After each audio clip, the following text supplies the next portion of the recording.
taking a critical look at the gaming news of the week. This is Augmented Reality, presented by the Triple S League. Hey everybody, welcome to the Augmented Reality Podcast for February 12th, 2019. My name is Asheninity. Welcome. This is your source for news, leaks, and insights about games and the gaming industry. This is the Tuesday edition of the show, and I'm here as always with Cybsidian. How you doing, sir? Hello. So much stuff today, actually. Yeah, there's stuff dropping just as we're about to go live. There's things dropping. It's going to be tight because one of our bigger stories today is the Blizzard news, and that call is going to go live basically right before, like as we normally end the podcast. So, so we might have to do an update tomorrow based on what happens to the markets. Right now, I'm tracking the stock live, and the stock is up like $1.50 since this morning. So it went from basically like $40 US to $41.50 US. Now this is I strongly suspect that this is because there's a lot of people selling stock, and some people are buying it up as a kind of like a gamble. So I'm not really sure why there's a micro jump. It's like a 3.5% jump on their stock, and I don't know why. Interesting. Well, it is. I mean, it fluctuates minutely all the time, but this is a little weird because today, we are expecting to at best they're going to lose like 5% at the end of today. So if there's a bunch of people that are buying up stock, a lot of stock, because they know that it's going to be this, and it might drop down to 38, but then getting your hands on how much stock might not be feasible. But if there's a large buyer out there buying up as much as they can right before this thing goes out, then that would kind of make sense. That's the best case scenario. Is they're going to lose about anywhere between 3 to 5% tomorrow. After the bad news today. Now the bad news is coming out after the markets close, immediately following the markets close. We will hear it. There'll be probably they're releasing their fourth quarter. There'll be a ton of it's an investor call. Yeah, that's an investor call similar to the one that EA did earlier this week. And when so now there's going to be they're going to be dropping a bunch of news with this too. Like they're most likely going to be talking about their future projects, and by doing so, they might drop certain pieces of information, like we've moved up a release date of some content or something that they've been working on to release it this fall to help stabilize the forecast for this year, and also stabilize the hit that they're going to get when they say, oh yeah, and last year when our profits were up 13%, well, this year they're down by 5%. Or 3%, anywhere between 3 and 5%. Now, if they've been hiding some stuff, which I suspect that there's a good chance that they have been, and they come out and they go, sorry, you were expecting a 5% drop in our income. Well, it turns out that it's a lot worse than we've been letting on, and it turns out that we're actually down 15%. If that happens, and then if the following happens, where the market sees it as either a dying stock, a dying company, or a company that needs to go through massive restructuring, then there'll be a massive sell-off, and people trying to get out of the stock as fast as they can, and we can expect to see this drop down by another 20 to another 30% on the current ratio, as much as 50% drop. Could feasibly happen. If that were to happen, then once they hit that minus 50%, as long as they have like a plan going forward, and they're going to do some restructuring, there's a chance that they might be able to recover that, and it might be a good investment to buy in once it bottoms out at like another minus 50%. So if it gets down to like $20 and stops dropping and starts to stabilize, you might want to buy into it then if you're into buying stocks, because then what might happen then is over the course of the next 2-3 years, if they manage to put out good content, if they get their priorities right, if they start doing things that are positive and good, then we can see this definitely climb back up into the 40s, into the 50s, into the 60s, 70s, or even 80s again, if they can recover this. But this is very precarious. This is probably going to be the biggest moment for them as a company, and like kind of confirming their long-term plans here. From what I understand, they do not have a war chest. They have not been saving money. They have not been putting money away for a rainy day. They've not been, diversifying their portfolio into a really, really strong market right now.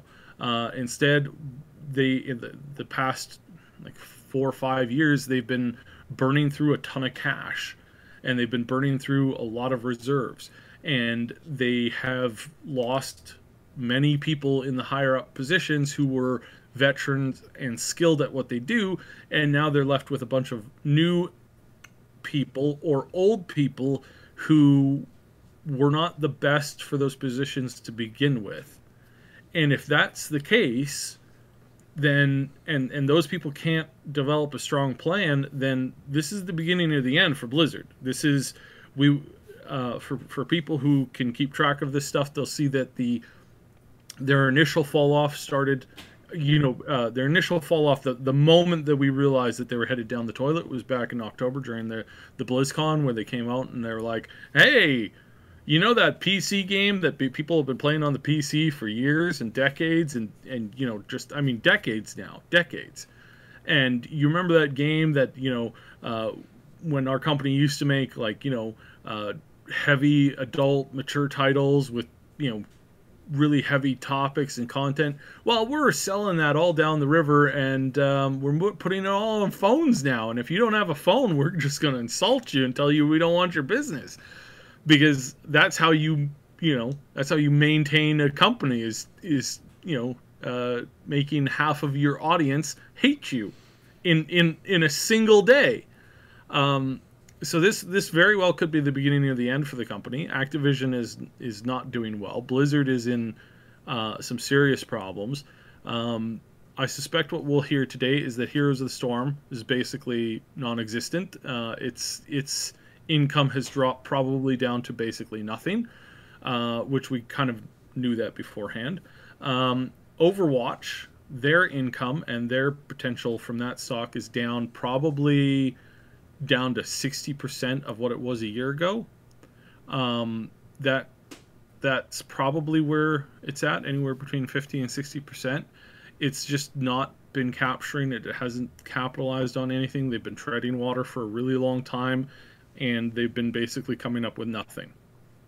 So, good for them, right? Because again, it's like nothing makes you more. Nothing makes you more confident in a stock when it's clear that the people who are running the company have no clue what they're doing. So, yeah. Then we can look at some of their other Warcraft has been suffering from a massive loss in popularity. Their expansion came out with much acclaim. There was a lot of potential in it. There was definitely potential in the story. They finally gotten the story back on track. And bark, bark, bark. Wow. I really hope he's muted that. I don't know if he has or not. Ash's doorbell went off and his dog's going crazy. So basically, all in all, with the way that WoW is, with the way that a bunch of these other titles are, it's just they're in this position where if they don't pull off a real nice save today to reconfirm, to put confidence back into the company, back into the stockholders, if they do not do that, there is a very, very good chance that this will just avalanche into a bigger problem, which will avalanche into another bigger problem, which will avalanche into another problem. And if this continues to happen, then they're basically like, I mean, they're seriously shooting themselves in the foot, at the starting line. And so that's what we're going to be potentially seeing here. So this is a big, it's a big scary moment for them, for the employees, for everything that's going on. Is it well deserved? It's well deserved for certain of their titles and for certain of their for certain people within the high-ranking positions within their company. There is a lot of potentially massive issues with confidence, with the direction, with skill, etc. It's like I say this a lot. It's like, do you not know how to do your job? It's like, with Overwatch and with WoW especially, it's like these are the two biggest cash cows, and they just have constantly dropped the ball over and over and over again, and it's disappointing and a little bit on the disgusting side to see it as a fan. I grew up with a lot of stuff, Warcraft, starting in the old days. It was like one of the first major bonding moments that I had with my older brother was when we actually played Warcraft. Like, I'm not talking Warcraft, 3 or 2, like Warcraft 1. And that was really big back in the day, but yeah. So yeah, this is the big moment. Yes, and that investors call is going to be happening at 1:30 Pacific time today. So really, sort of right after our podcast ends, basically. And so there's going to be more news on that tonight. There's going to be a transcript of it, so we'll be keeping our eye on that quite a bit. And sorry about the noise there. Some jerk rang my doorbell in the middle of the day. That rarely happens. But anyway, that's the fun of doing a live show. Hooray. If you're listening live today, please say hello in the live chat. And by the way, it's great doing a live show. We love doing it live. We love interacting with the chat. And if you're listening live today, please send us your questions and comments, or just say hi in the live chat. We'll read and respond to as many of your chat comments as we can. And don't forget to slam that like button, likes it rough, to tell us and YouTube that you appreciate this content. If you're listening after the fact on one of the audio platforms, SoundCloud, Spotify, or Apple Podcasts, we appreciate your likes and follows as well. It does take us a day or two to get the podcast up on the audio platforms. So if you want to get the latest info sooner, we encourage you to hit the link in the description to subscribe to the Triple S League YouTube channel. So, was there anything more to say about that Activision Blizzard stuff? I think we basically covered it. Yeah. So well, I mean, there's layoffs that are supposedly happening today too. Right. Yes, that was big news last week. Is that Jason Schreier Blizzard and a was couple others? Supposedly Activision Blizzard was going to be laying off a whole bunch of employees yesterday and today. Jason Schreier broke that story. As far as we've gotten confirmation, there were no layoffs yesterday. People are still up in the air, and that may or may not come today. It may be pushed till tomorrow. There's a variety of things that could happen with that. So yeah, it's going to be interesting. Yeah, so definitely stuff to keep your eye on for the next couple of days here with Activision Blizzard. All right, so some fun things to dive into and talk about today. A couple of things that were just announced right away, or just recently here. Some news that dropped this morning. So we got a teaser last night from a company called Oats Studios that said they were going to be dropping an announcement about something today, and they had linked hashtag Anthem game in their tweet and a big picture of one of the Anthem javelins. And today it has been announced that they're producing a live action Anthem short film. So that's certainly interesting. It's supposed to be a live action film. It's called Anthem Conviction. And this is from the same guy who did District 9, or was it District 13? I think it was District 9. If you're talking about the aliens one. Yeah, the movie. And it was a really good movie. It was really good visually. Not as much of that was CG as you might think it is. Like a lot of people watch that, and there's definitely some like CG-ish things in it here and there. However, it's not there's not as much CG as you might think it is. You might think that immediately all of the aliens are CG, entirely CG, and that all of this stuff and was all CG, and that's not exactly true. These guys do a lot of animatronics. They do a lot of stuff. They're definitely assisted by some CG, right? Because I mean, you can't. There is a limit as to what the amount of CG that you can do, and of course, nothing is done these days without at least some post-processing filters and some, cleaning up some of the visuals and that kind of stuff. So, no, absolutely. And I remember really enjoying that movie. I saw it in theaters, and I thought it was fascinating in the way they went about it. That for most of the movie, the camera was an actual camera in the world that the movie was taking place in. So some of it was shot on like a documentary. Some of it was security cam footage. And then I remember at one part they broke away from that, which was kind of odd. But anyway, I thought it was really well done. So yeah, same director, Neil. I've got it here. I've got his name. Neil Blomkamp. Is also directing this Anthem short film, Anthem Conviction. So you can check out Oats Studios Twitter feed or website. They've got a trailer out now, I believe. I haven't seen it yet, but you were saying they released a trailer. There's a little teaser out there. It is on the Anthem game YouTube channel. It's unlisted right now, and I think I will try to share the video here directly into the chat. It's really short. It's only like 18 seconds long.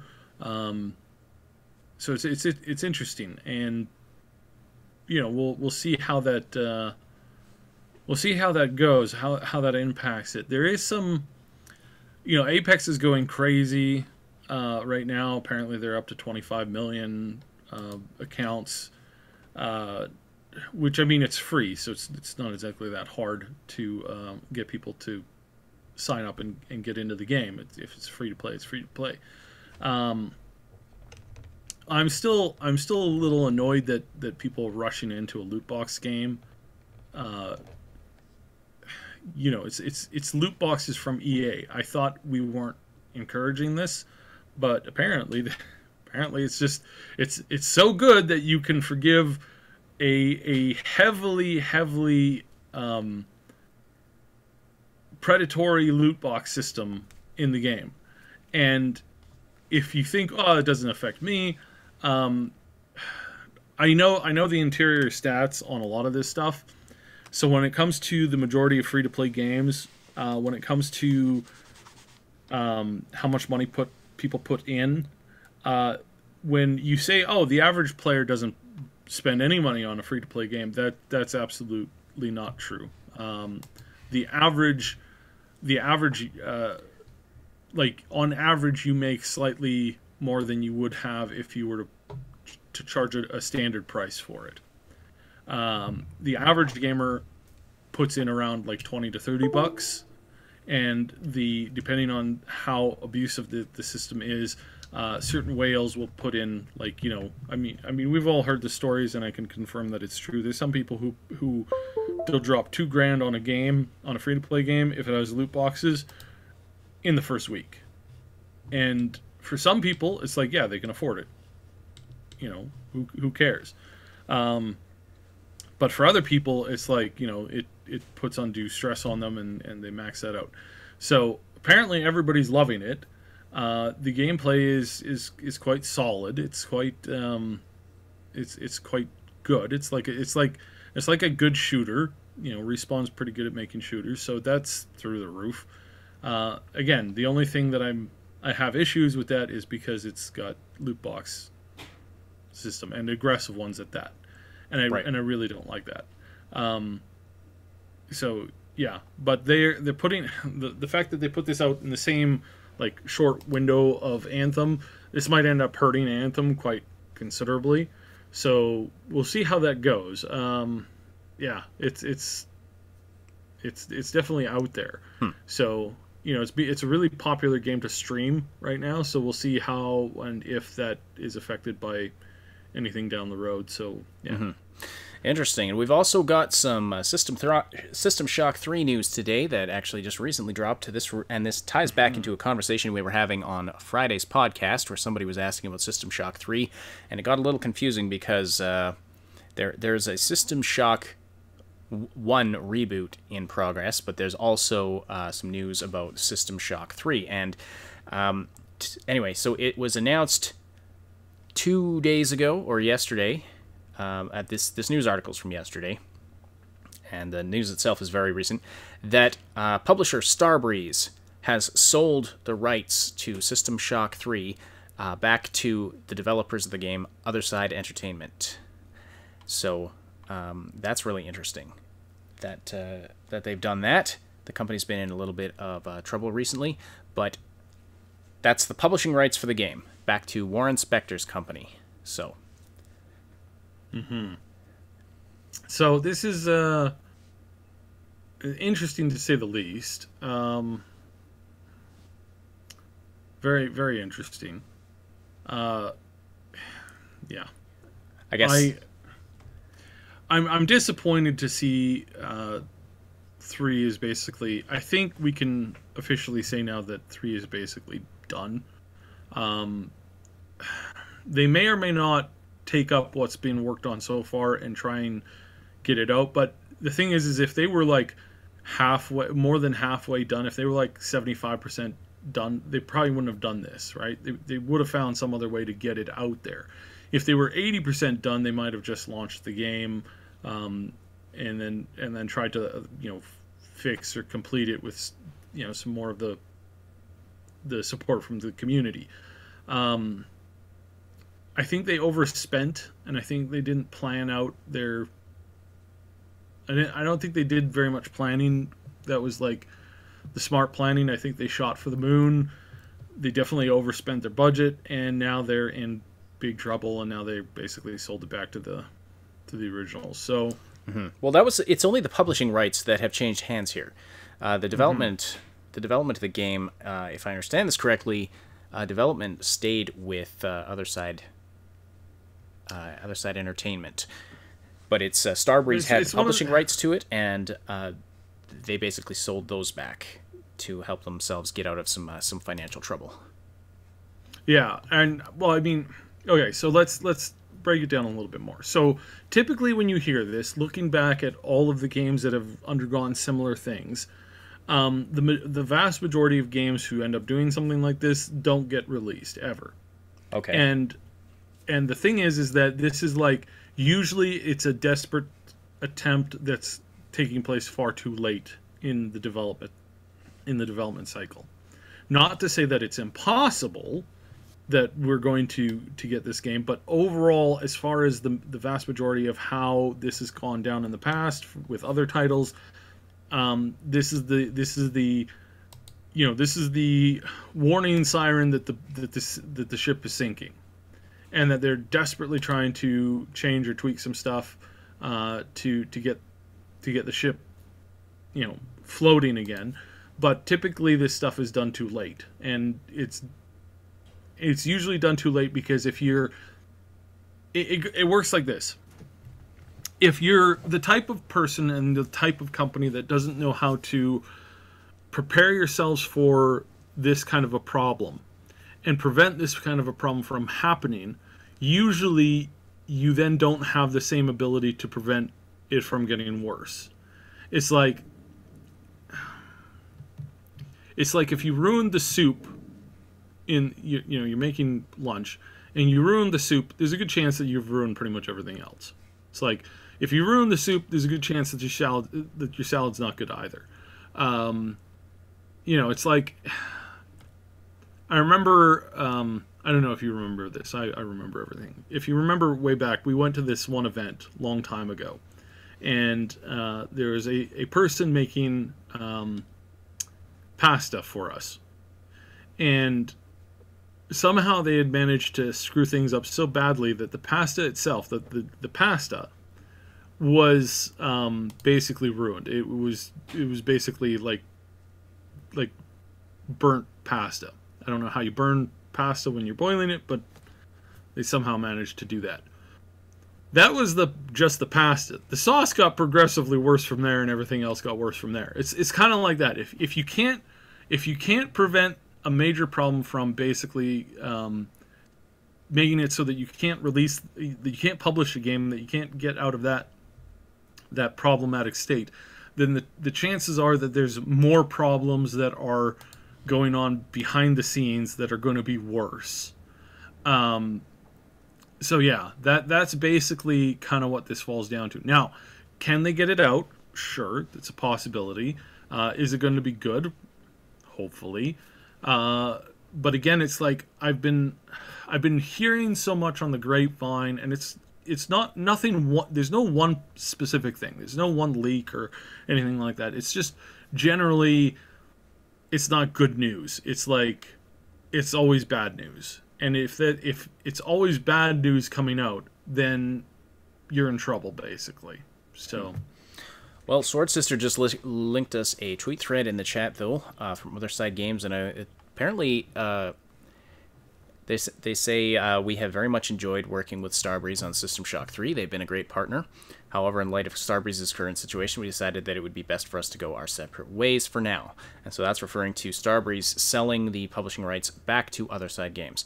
But they're saying that Warren Spector has built a great team at OtherSide. The game is more than halfway completed. And as the original creators of the game, we want to see this game made as much as our fans do. So look for more information about System Shock 3 soon. So that's interesting to hear that the game is more than halfway completed already. Mm-hmm. So what would you say the major problem is then at OtherSide that you're referring to? Like, is it going to be difficult for them to find another publisher? No, it's just hearing random stuff through the grapevine, and it's not good. It's like you hear developers sit back and when they're talking and they're chatting and when they're gaming and playing stuff, there's always how's work going? Oh, it's going great.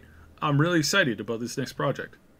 When you're talking to somebody who they are not having a good time and the project's going south and everything keeps getting worse, they never say that. Instead, they'll say something like, trying to keep my head up, or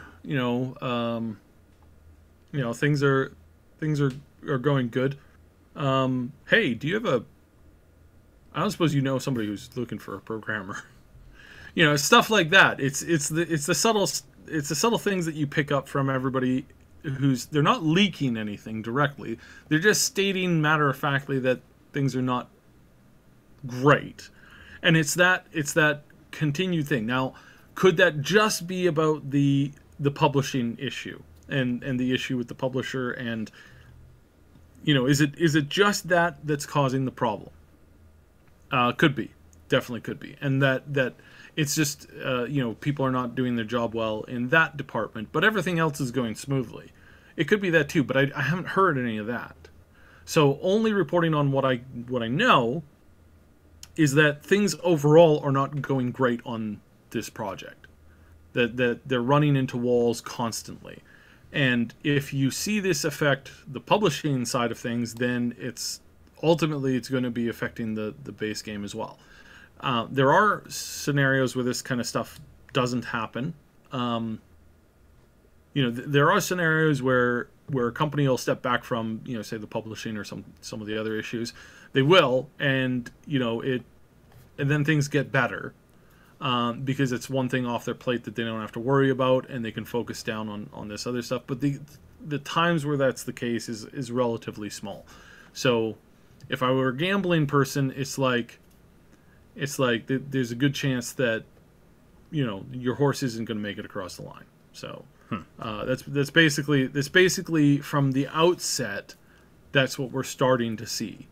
And again, I don't want to be overly negative, and I don't want to insinuate something that I don't know for sure. All I'm saying is that through the grapevine, through the general news, and what I've been saying for a few months now on this topic is that it seems that not everything's right there, and that not everything is smooth sailing. Because if it was smooth sailing, we'd be hearing at least some general positivity.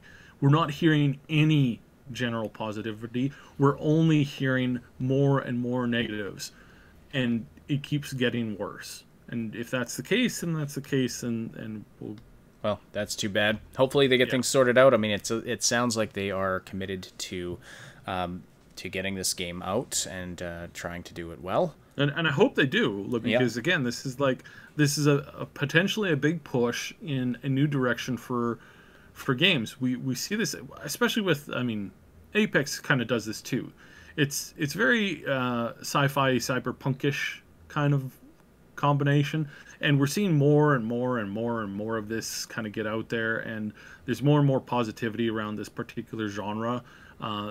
The art style, obviously there's a significant amount of leeway that you can go with it in a number of directions, but if that's a good thing in general. And what we need to see and what we want to see is we want to see considerably good story come out about this too. So we're hoping that Borderlands 3 is going to come out and is going to have a really solid story, really knit things together, and going in from there. I think is kind of more or less what we want to see and what we need to see for this genre. So we're not happy when big projects like this, important projects. This might not be the biggest game when it's released, but it is, I think, a fairly important one, because this is taking that initial story that kind of helped create the genre and to kind of help stabilize it. So between this and the reboot, we want both of these projects to succeed, because this is going to affect a lot of other things in a positive manner. So kind of more or less there, I guess. All right, but let's move on to more encouraging and uplifting things. I know somebody was posting earlier that they need some good news. Hope everything's okay. Whisper 803. So uplifting news. Well, let's talk about Cyberpunk 2077 and the smackdown they gave to Epic Games this week. This was awesome. I know I'm being a little hyperbolic, but it was good to see. It was encouraging to see, because we've had a lot of discussions about Metro Exodus being an Epic Games exclusive and steering away from Steam for at least a year. They've got a year-long exclusivity contract with Epic Games, and some other games going that direction as well. But let me just mention why that's a terrible idea. We talked about this. You and I talked about this a little bit the other day. It's like here's a couple of problems that putting an exclusivity deal gets you. It's a new storefront. It's a new system. There's a whole bunch of new features around it. There's a whole bunch of basically their hardware, their software, everything is kind of up in the air. This has not been out for a year, so therefore not in this format. The launcher's been out there for a while for their other games, but it was nothing like this a year ago. There are potentially a lot of problems that can come out of nowhere. For example, your security might not be up to par, and your entire site security could go down, leak everybody's private information, and what's going to immediately happen is your entire server is going to be shut down, probably lawsuits pending, probably a bunch of other issues. And if that happens and you just signed an exclusivity deal, you honestly think that the company is going to be like, oh, okay, you could go ahead and break that deal. We're okay with that, depending on what you've set for the conditions and whatnot. You could be up the creek without a paddle. Worse yet, you could be down the creek next to a waterfall without a paddle, which is way more of a problem than being up the creek. Up the creek, at least you can just kind of ride it out, and you'll eventually get back to where you want to be. If you're down the river, then you're screwed, majorly so. And this is the stupidity of why they did this so close to the release. Is hey, let's piss off a lot of fans. Yeah, they were taking pre-orders on Steam, and then yeah, and then they did this exclusivity. it doesn't seem like a very consumer-focused agreement either. It seems like, and I honestly, I mean, I don't judge the company for wanting to save some money on commission fees. Epic Games takes a much smaller cut than Steam does for publishing a game on their system. But at the same time, so close to release, and on a system where they opt into user reviews, I'm going to be unhappy if they choose not to do that. Yeah.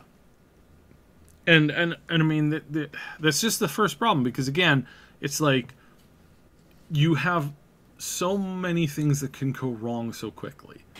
And there's such a potential for there's so much potential for things to go wrong so quickly, so fast, and to cause just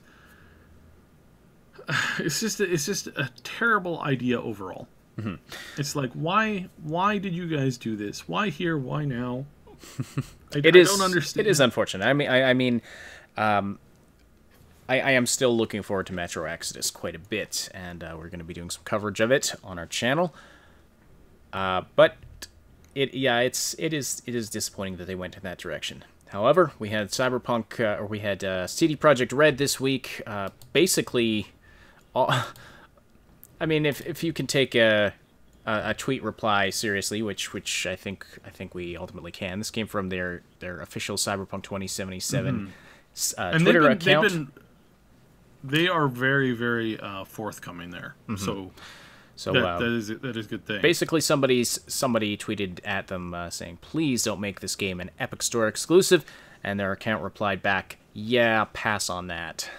Like, yeah, no, we're not doing that. Yeah. We're not going there. We won't do that to you guys, and which makes sense. I mean, considering that CD Projekt Red has their own game distribution platform, which, by the way, I'm glad you appreciate the cover art I did up this week, Sword Sister. Sword Sister really appreciates the guy with the GOG logo head in the background there. There's another logo I don't know if you guys saw hidden somewhere. So yeah, see if you can find that one. But anyway, I mean, it makes sense because they've got GOG, and all of their games are available on Steam as far as I know. Yeah, so it's this is great news for them, because basically they're saying, look, we're not into screwing over the our player base. We're not into causing problems in this regard. What we're into is we're in developing and putting out the best game that we can to the most people that we can put it out to, and we're not interested in playing games with the consumers in the not. I meant that to come out as a pun, but I don't think I phrased that right. So this tweet basically confirms that it's not going to be an Epic Store exclusive, but you were saying that you believe it's not going to be on the Epic Store at all. Is that correct? From what I'm hearing, is they're not even putting it out onto Epic at all. They're just avoiding it completely.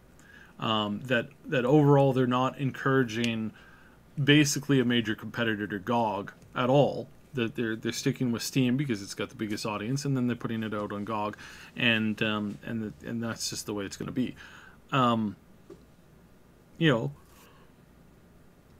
Okay. I think that's the right way to do things. I think avoiding Steam is probably a really good idea right now. I don't think there should be.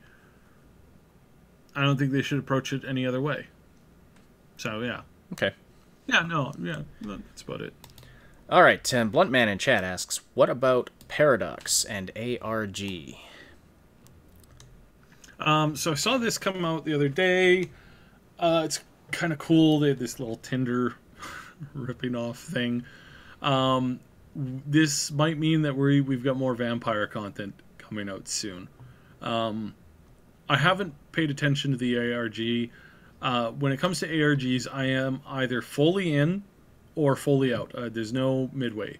If I can't partake in it, considerably, I don't even bother reading up on it until after it's done, because it's just there's just a level at which I just can't. I just can't get into that. So yeah, so I'm just not. I'm not looking forward to it a huge amount, and so we'll kind of see where it goes from there. And so this is an ARG that's people suspect they're teasing a new Vampire the Masquerade game. Yeah, I think that's basically what it boils down to. And in all honesty, it's like it's not suspected that it's a new Vampire Masquerade. It's extremely obvious. The first thing it asks you to do when you sign up for this thing is give them your blood type, and there's a lot of like vampire-ish themes revolving around it. I don't think it's a new Vampire the Masquerade. That's I think this is a new take on it. I don't think it's a continuation or a... Well, it could be a continuation. I mean, you get lots of room to write. But I think this is going to heavily lean towards a more modern take on it. Possibly even like either modern day or slightly sci-fi-ish. Which could make sense. I feel that the way that they're going about this one particular ARG seems to heavily lean in that direction. So I'm really excited to see where this goes because, yeah, we could definitely use a new Vampire the Masquerade, but I don't know if I want to be, I think, having this really cool modern or slightly futuristic setting, I think might be a really good idea. So, yeah. So I found some info on it here. So they actually created like a dating app. Yeah. That's part of their, Tinder, basically, a soulmate algorithm. This is hilarious. Yeah. And they ask you to put in your blood type. It's clearly a rip on Tinder, and yeah. And, interesting. So, and as you know, people with certain blood types are way tastier than other people with other blood types. So, why the hell would I know that? I thought everybody knew that. Doesn't everybody know that? Shut up, man. Shout in the chat. Everybody knows that some people's blood types is just way tastier than other people's. When I think of an AB or a B, when I think of a B, I think when an O is like, everybody's into that. Like that's just like, that's the Diet Coke of the vampire world. It is the universal donor. The AB though, that's where you get. That's where you get that taste. Oh boy. Moving on. So, Sword Sister's wondering who has the rights to World of Darkness, and is there a werewolf game in development? I don't think so. Werewolves are... What was the last good werewolf game we had? 18, whatever it was? I don't know that I've ever played a werewolf game. Unless you count, Twilight Princess, but I doubt that counts. Why would we count that at all? Because Link turns into a wolf in that. It was a joke. Just move on. Just move on. I think the last two good ones that we had, which unfortunately I think came around. Well, no, not really. We definitely had obviously. You could turn into a werewolf in Skyrim, which there's a ton. I don't play that kind of content. I don't download those mods because I'm not a big fan of like turning into like I don't play werewolf in games. It's just not my cup of tea. However, I do know that there's several very amazing mods for it in Skyrim. Really, really top-notch ones. Like seriously, really, really good. And if I wasn't already at max capacity on my mod list, I would consider at least giving these things a try. But very, very solid. The Order 1886, I think, was the last like werewolfish game, basically. And then I think that's pretty light. Mm-hmm. As far as the monster universe goes, it's not a huge draw. It's like it's pretty one-sided. Basically. So, Sword Sister, to answer your other question, the World of Darkness IP looks like it's owned by Paradox. They bought White Wolf and all of their IPs back in 2015.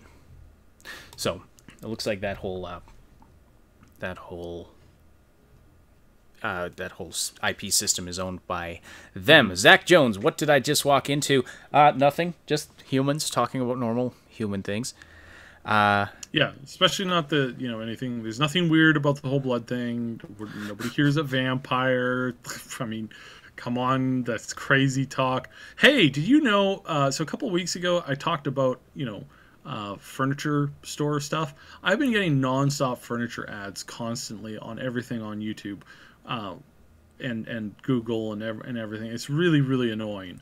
And I think that primarily comes from the fact that I talked about furniture stores and sales and stuff like that briefly, and therefore the next month I have to contend with nonstop furniture sales, including this one that just popped up. Hey, we heard that you're interested in furniture and housing design stuff. Here's a one of a kind what do you call this, it's like a rug, like a really big rug for, get this, $11,000.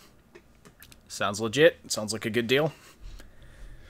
Why will you spend $11,000 on a rug?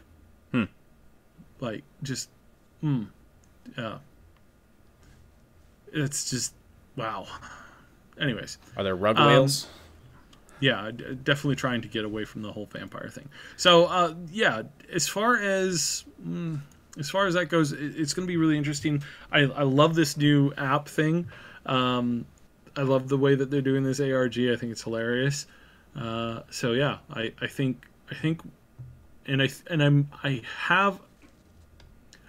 if I'm gonna have to look into this. Obviously, I'm gonna start pulling on some strings here, but I really feel that this is going to be kind of a more modern day take on it, which would be really awesome because we really need a really well done one. Every time we've had one that's been kind of there and kind of cool, it's just, it just kind of falls apart at some point. Absolutely love the Underworld series, and I mean that was just really loved that movie. It was great. The werewolves they were done decently well in Underworld. Yeah, most of the time it got better. It's hard to I feel it's hard to do werewolves well and make them interesting. As characters that are up front and center. Like, a werewolf seems like more of a creature that, stalks you in the night, and like if you're doing a movie about a werewolf, you don't really see the wolf. The intrigue is more in who is the werewolf, or that kind of a thing, right? Yeah, it's more of that. It's also like, werewolf is not, there's some monsters that you want to show on screen, and then there's some monsters that you'll get more out of if you don't really show them very much. And a werewolf is one of those things where it's like, everybody knows what a werewolf looks like. Most everybody has seen a dog at least once in their life. It's not that hard to extrapolate that out. And so it's better if you approached it from like kind of more or less kind of an outset kind of thing. The Grey does it really well. It's not werewolves, it's just wolves, just normal wolves. But I mean, I don't think I've ever told this story. So I was in a place where I had to encounter, where we encounter wildlife quite frequently. And I've got a bunch of like really cool stories about encountering packs of animals, including, so way up where we live. We live on almost the point where there's like, let me put it this way. 2 hours away from me, there's places where no human has ever like lived, period. Where it's like completely wild territory, and has been wild as far as all recorded history combined shows. And so naturally you encounter some interesting wildlife from time to time. And in this one place, there's, the coyotes are nothing to sneeze at. Some of the coyotes have interbred a little bit with some of the wolves. There's timber wolves, then there's coyotes. There's the coyotes that you see in the city, and there's the little foxes where it's like, your biggest worry about them might be rabies. That's about it. It's like they're unless you're like a child or like a baby. But out where this is like some of those coyotes can, first of all, some of the packs can get quite large, and they themselves could get big. Now, if you've seen so everybody knows what a golden retriever roughly is and the size of it. So we'll use that. some of the coyotes that are up in this area can get to be about as big as a golden retriever. Then there's wolves. Then there's the big wolves that are really, really far north from here. And those big wolves, I mean, those things are nothing to... They are absolutely nothing to sneeze at. Like, they will eat your face. They are really big. They are really dangerous. And you do not ever want to cross them. Because they always hunt in groups. And they're I mean, some of these wolves... I should show some pictures. I'll do some pictures and stuff on Discord later. There's some timber wolves that are like these things are the inspiration for like dire wolves in fantasy books and in Game of Thrones and stuff. They're absolutely massive. But there was this one time I did get surrounded by an entire pack of larger coyotes, and I had to like, and I'm not talking like 4, I'm talking 11. And that's not a fight that I don't think I could have won if I didn't, do what I had to do to kind of like make them fear me. And it was my fault because I wandered into their actual like den. Like I didn't realize it until I was there. I was like, oh hey, look, oh hey, there's a giant corpse of a deer over here. Oh, there's 2. Oh yeah, there's the pack. They're all coming out. They're now surrounding me. So yeah, that was quite a fun experience. But yeah, wolves I don't think are like, they're not. You get them in some games here and there, but I don't think we'll ever get like a werewolf game. But anyways, well, short segue. Short segue. So the rare instance of Cyb talking about his adventures in real life, which, as we know, has really good graphics, but the permadeath system is just a bitch. All right. We do have a super buck. Apparently, communism will win. Mm-hmm.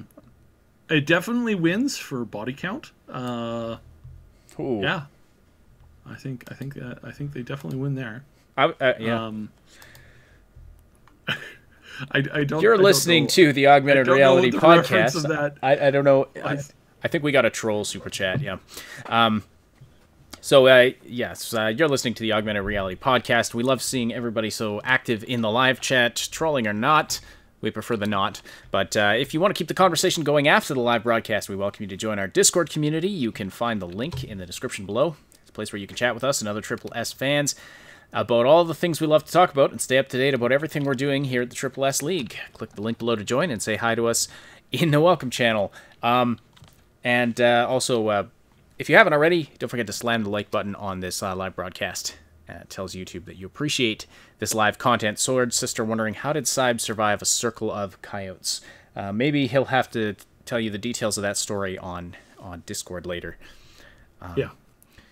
So, if you really want to know about that, message me on Discord. I'll tell you more about it. It's not the first run-in I've had with dangerous wildlife. I've had several. And it's always very interesting because I love animals, and I'm really not terrible at connecting with them. So yeah. Yeah.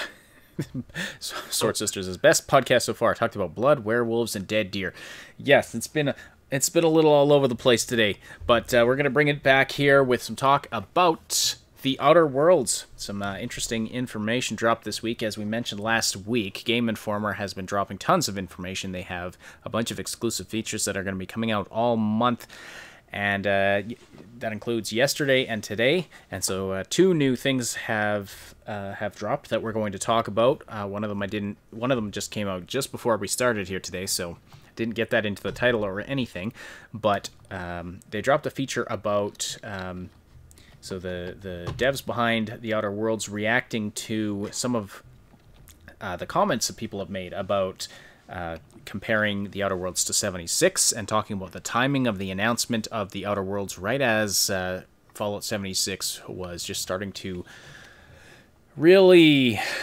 Criticism for the game was starting to kick into high gear, and people were lamenting what 76 had become. And then, lo and behold, the Game Awards comes around, and this game from the original creators of Fallout gets announced that looks like it's going to be a really excellent RPG.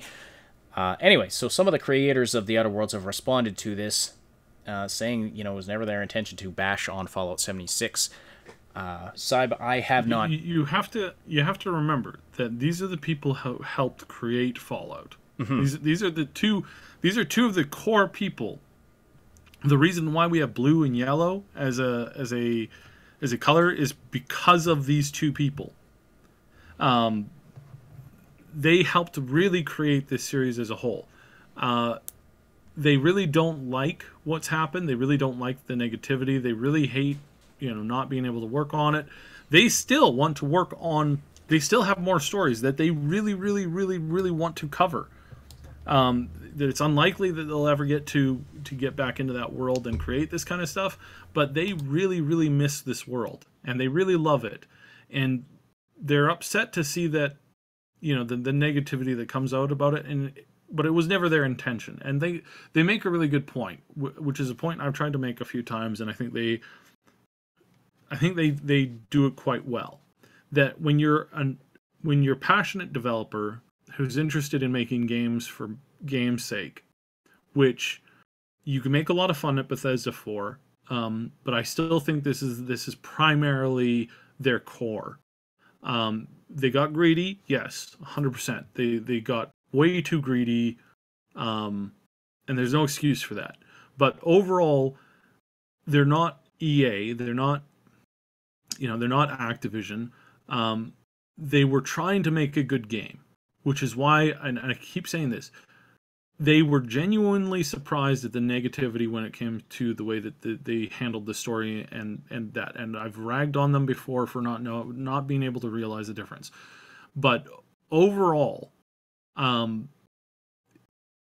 it's for the most part, it's a solid direction to say, and it's founded in truth when you say that most developers are not out to make a bad game because they want to make a bad game. They're trying to make a good game, and sometimes you have mistakes, and sometimes you mess up, and sometimes you let yourself either get ahead of the project, or you let your head get too big, or in some cases you get too greedy. And I think that's what they were trying to emphasize here, and I think they did a really good job on it, and I got to respect them for what they said about it, and that's good. Needless to say, their game is going to do better because of this little blunder here that's happened. I suspect that they're going to have a very good selling game because the people who make similar games have dropped the ball recently, and this should help. This should help the overall studio get back on track. Captain not Dynamic, that's a different thing.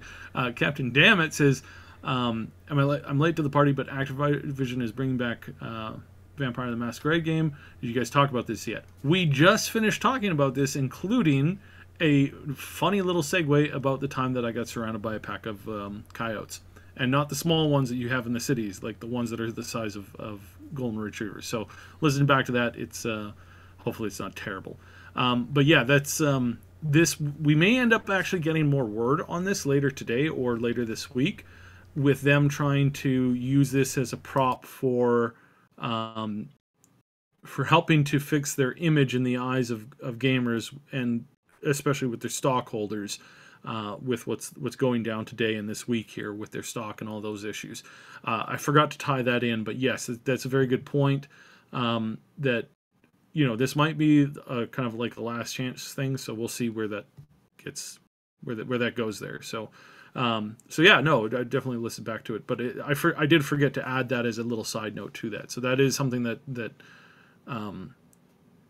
that's potentially interesting to note, because it ties into the first story that we covered today, and that is that there's a solid chance, there's a really, really good chance that this can be used, and that maybe why we're seeing this come out now, maybe they're not 100% ready to go on this, so they decided to instead they pushed for an ARG in the last couple months instead of making a huge big announcement. They did say that they have some surprises up their sleeve. Now, if I were in their position, I'd say the exact same thing, because my job would most likely depend on me saying something in that regard, some way, somehow. So yeah, for sure on that. So okay. So yeah. Anyways, and then the other info that was dropped yesterday about the Outer Worlds was some details about the combat system that's going to be in the game. We got some video of combat in the game, what that's going to be like, as well as we have... It's looking good. Yeah, so there's a video you can watch on that. We've pulled out our highlights, but you can check it out on, of course, you go to GameInformer.com/The Outer Worlds. There's a hub there where they're linking out to all of their exclusive Outer Worlds content, and they've been dropping stuff pretty much daily on weekdays. So Monday through Friday, it looks like every day they're dropping new info. But anyway, the combat in the Outer Worlds looks like it's going to be fantastic. Looks like there's going to be... It really does. It looks like it's going to be... It's going to have a ton of variety to it. Lots of different weapons, lots of different tactical methods you can use in engaging your enemies. There's going to be stealth, of course, and there's going to be, a whole bunch of different skills that you can drop points into. And with the weapons, there's a weapon branding system. So, different companies that produce weapons in this game world. And there's going to be a good deal of variety there. Some are going to be cheap, easy to break, but cheaper to repair. There's going to be other ones that are much better, have more features, have different mod slots. So weapon modding is definitely a thing that's in the game. So you'll be able to, add scopes, larger magazines, that kind of thing. But one of the coolest aspects is the tactical time dilation feature, which is a special ability, allows you to slow down time, and it has a power level that drains, so you can't just use it constantly. But you can slow down time for tactical use, or if you just kind of need a breather and need to figure out where to go next. But yeah, basically, fairly basic, standard, different classes of weapons. You're going to have melee, pistols, long-range rifles, shotguns, that kind of thing. But it's just sounding like there's going to be like a ton of variety. Mm-hmm. And I'm really, I'm looking forward to this game more and more. Unfortunately it's got first-person perspective only, but again, to reiterate from last week, they're going to be dropping mod support for this. They're really happy with the added positivity and the hype that's building around the game. There's a very good chance that this game is going to do really, really well. And this is the better this does. We talked about this a couple weeks ago, but the better this game does, the better their studio will be as a whole, as a new studio owned by Microsoft. If this thing goes absolutely bonkers, we will see that that they'll get the ability to make pretty much any game that they want to in the future, that they're going to get this, every resource they could possibly want, because this is the kind of stuff that Microsoft is looking to encourage. And the fact that Microsoft has not yet once, and again, I don't trust Microsoft completely, but they've definitely turned around a new leaf. I would love to see Activision and EA do the same thing that Microsoft has done. They've turned over a completely new leaf. They've changed a lot of their processes, a lot of the ways that they look at it. It's about making good games. It's about making good content, getting it out there, and stop trying to control and nitpick everything. We've seen that the way that they've approached everything. Yeah, Sea of Thieves didn't go over that well at launch, but they have not abandoned that company. They didn't say, well, you had a bad launch, so therefore you're off the, which is something that they would have done in the past. However, now they're providing them with constant good support. There was a new content thing that just came out recently for Sea of Thieves. It looks really good. Overall, that game is starting to really it's really starting to get better. There's more and more people playing it every day. And this is a testament to how Microsoft is approaching business now. They're approaching business now in the sense that they're not trying to control these companies and to micromanage them. They're saying, just make good content. We'll worry about whether or not, how financially successful it is. You make the best products you can make, and we will support you in every way that we can, because it's not about making sure that every company that makes a game has a 45% net gross income year over year. It's not about that anymore. It's about developing a community, and it's about developing an environment and a scenario where their games can thrive as a whole. And they realize that, they might put out some games and some content for their the Xbox and for their exclusive markets, and some of them are not going to do great all the time, but it just helps to keep people there when they don't have that. When they have always a good library to go to and they always have stuff to check out. As a whole, this helps the community rather than having, one or two big titles and that's it. And they were really, years ago, they were only interested in the one or two big titles. Now they've completely changed the way that they're looking at it. They've completely moved into a new direction. And this is good. This has been good for them. The better that Obsidian does here with this game, the better we're going to see the studio. And I think the better we're going to see Microsoft as a whole. If this game does so well that it smashes every expectation, what this will say is to the heads there, look, when you put real blood, sweat, and tears into your products, the community knows that, and the community will support you in every way, shape, or form going forward if you keep that as your primary concern. And so again, it's like Microsoft has turned over a new leaf. Whether or not they stay this way, we don't know. They've tried some really shady stuff before in the past, but I think this is moving in a really good direction, and I'm really excited to see where they go from here, because I think Obsidian is lining themselves up for a ballpark smash. It's not Red Dead Redemption. Please remember that it's built on a very, very small budget. It doesn't have as much as it's not 5 or 6 massive open worlds. It's got several worlds, but they're not as big as what some people are thinking, and that's fine. That's completely fine, because what's going on is great. It's absolutely fine. So yeah. All right. Overall, really excited for it. Yeah. So I definitely recommend checking out the combat video that you can find again on GameInformer.com. And I just want to clarify something from an earlier comment that we responded to. So Activision bringing back Vampire the Masquerade. The new Vampire the Masquerade game is not, as far as we can tell, connected with Activision. Activision was the publisher for the original, Vampire the Masquerade games, but White Wolf, who owns the rights to Vampire the Masquerade, was purchased by Paradox Interactive, and as far as we know, they're just going to publish it themselves if they're indeed teasing a new game in that series. So, but anyway, I can't find any connection with Activision at this point. So, just wanted to clarify that. Also, wanted to respond to a question. There is a little bit of a connection here. So Paradox Interactive is a Sweden studio that is owned,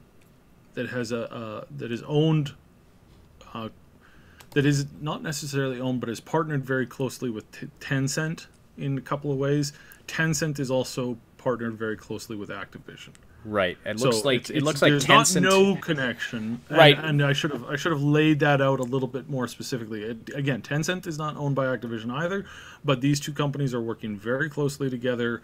Well, Tencent. It looks like Tencent owns a 5% stake in Paradox, if I understand this chart correctly. So, there's been no mention of. I didn't quite specify that. Yeah, there's been no mention of Activision in connection with this game. Yeah. But White Wolf Publishing is owned by Paradox. Would they partner with Activision to get the game out? Possibly, but we don't have any info on that at this point. Mm-hmm. All right, and then I wanted to respond to another comment that was asked a couple of times. Will Cyberpunk 2077 show up at PAX East? So there is nothing right now in the form of what they've announced at PAX East. There's been no major announcement as far as the schedule is not up. Their features and events are basically just copy paste the normal stuff that you'd have. So we haven't seen any list of major announcements yet. We're definitely getting there. So yeah. So we'll see how that works out. All right. Awesome. Well, that's about all the time we have for the podcast today. Thank you so much, everybody, for listening and supporting the show. Thank you for the great conversation in the chat. Thank you to our Patreon supporters, Old Man Manson, and our 2 anonymous supporters. Don't forget to like and sub if you appreciate this bi-weekly content. We broadcast live every Tuesday and Friday at noon Pacific Time, 3 p.m. Eastern Time. And if you're listening after the fact on one of the audio platforms, we definitely welcome you to join us for the live show at one of those times. But we thank you for all of the likes and support on those audio platforms as well. The Augmented Reality Podcast is a presentation of the Triple S League. Check out our YouTube channel for game guides, reviews, comedy, news updates, and tons more quality gaming content. My name is Asheninity, and on behalf of Subsidian, thank you so much for listening.